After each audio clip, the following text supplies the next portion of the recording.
Let's share an accidental mod that I did to my dad lesson.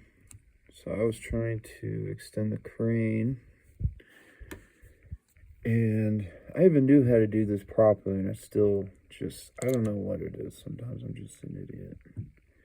However, so I got more spring pushing this back.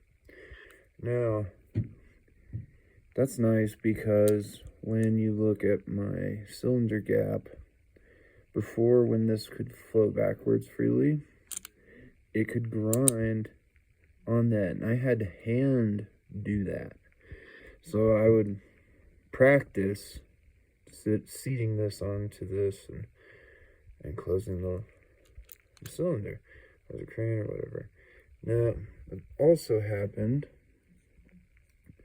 is the cylinder doesn't want to just, I mean, it's smooth as butter, but see,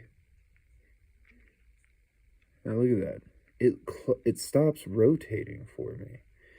And what that does is actually, instead of sometimes where before I was reloading, that I would spin the cylinder and it would just spin a little bit too far, or the weight of the bullet would actuate it and rotate it based on gravity. And so now what I can do is just lightly twist it and it just stays there. Like it's 2 cylinders at a time. It's fucking brilliant. And now this was a mistake, but ultimately turned into a benefit. And except I can't get full extension of the ejector anymore, but they never fell out anyway. And so that's not a big problem, except for, overpressured loads where they'll expand a little bit and they won't want to just drop out. And so what happened is I was watching a Smith & Wesson licensed master gunsmith, and he showed me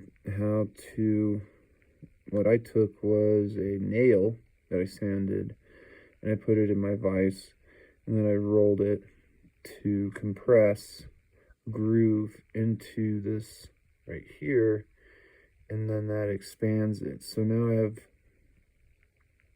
when it's locked up, the cylinder is meeting on 2 faces. Inside here, where this insert that's pressed into the crane, which I guess that's technically the crane. I always thought this would be the crane, but the lever or whatever they call that, I don't know. It actually meets the face of the cylinder now, and so it's much more solid and rigid. It always bugged me that didn't go the full length.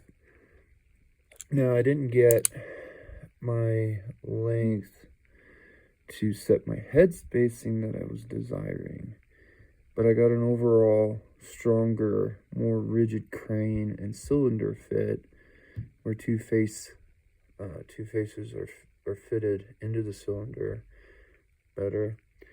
And like I said, the main benefit is that it just stops for you. Like, I don't know, I did it on accident, and I was like, God, I'm such a fucking idiot, beating myself up all day. And then I finally paired the chrono, so I go out to shoot, and I'm like, well, this is nice. I mean, it's not over spinning. I mean, it's still just unbelievably smooth since I did all that. And it's always been smooth, but it's spinning truer too. Like, this kind of always wobbled a little bit. Now it's just dead straight. And it's so much easier to just push this forward because I don't have to do this anymore. It just goes straight in without having to worry about the cylinder gap and the forcing cone scratching the cylinder heads, because you can kind of see over time where it's slightly grooved, and also that's probably for powder burns, ruining the ballooning. But at the same time, it's just one of those weird little flaws that because I knew to put an insert in there to restrict the metal being bent into, so it would actually expand to would resist it and that would stretch it.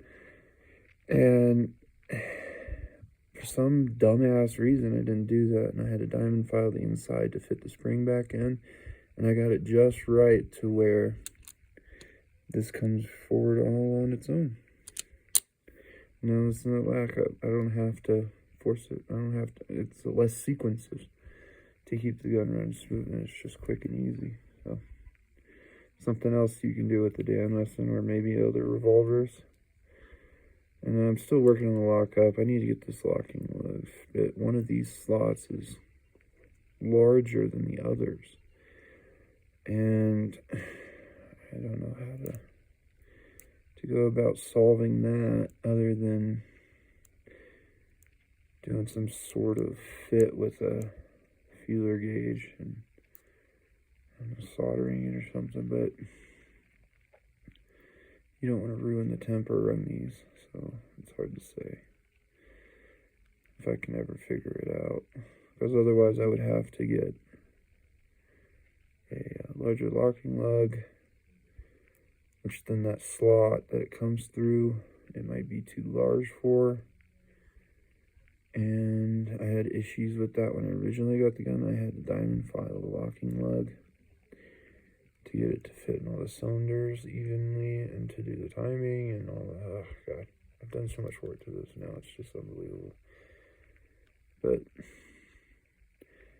it's just, I felt like shit after, and then I realized this is actually beneficial. It makes reloading much easier. It restricts the cylinder from rotating from the bullet weight.